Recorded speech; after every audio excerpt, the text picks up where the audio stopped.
In the evolving saga of the 2025 WNBA season, two teams stand shoulder to shoulder, not just in record but in relevance. The Las Vegas Aces, the Indiana Fever, both sitting at 6-7. Both fighting for rhythm, both carrying the weight of expectation, and both led by generational superstars. A'ja Wilson, Caitlin Clark, two faces of a league pushing boundaries. Two forces redefining what it means to carry a franchise. Two athletes who command headlines, sell jerseys, and move crowds. The numbers in the win-loss column might not scream dominance, not yet.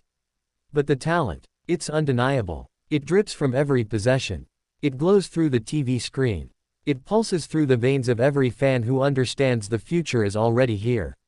This isn't a battle of mediocre teams. It's a tug of war between rising power and established greatness. It's evolution in real time.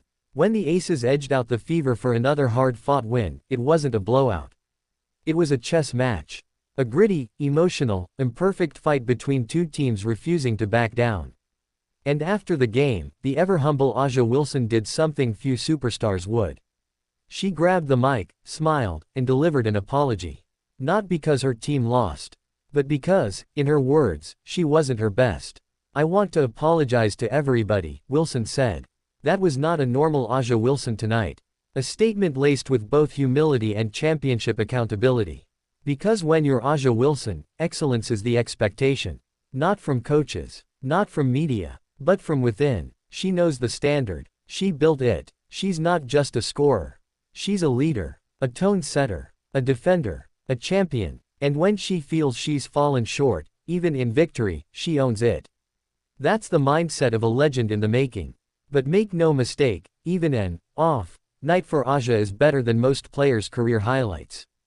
Because her presence alone warps defenses. Her footwork, her physicality, her basketball IQ, they're elite. And across from her stood Caitlin Clark. The rookie, the phenom, the prodigy with a jump shot and a GPS for the spotlight. She didn't have a perfect game either. But she fought, she passed, she pulled defenders away with gravity few rookies possess. She continues to carry the Fever forward, game by game, headline by headline. Together, Wilson and Clark are giving the WNBA something priceless: narrative. Not just box scores, but context, clashes, stories that linger after the buzzer.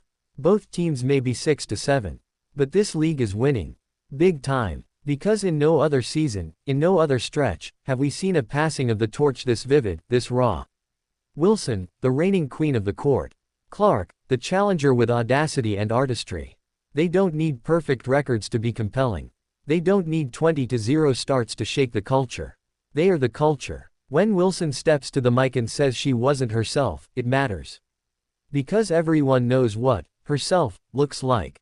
MVP caliber dominance.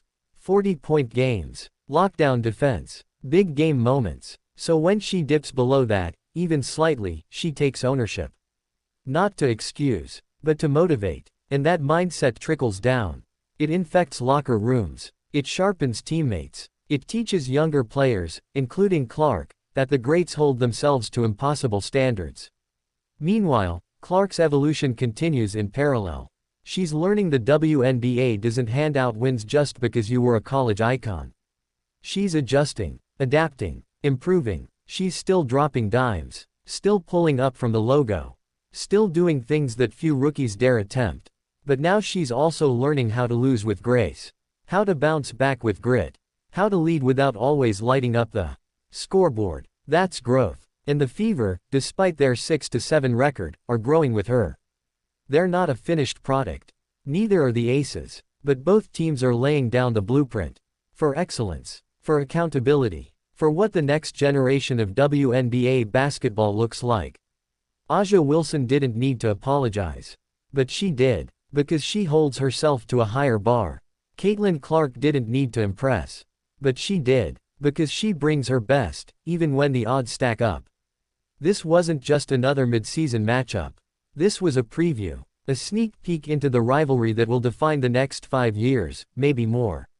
Wilson vs. Clark. Las Vegas vs. Indiana. 2 stars. 2 cities. 1 league elevating in real time. The record doesn't tell the full story. But their presence does. They don't just play the game. They are the game. And every time they share the court, we all win.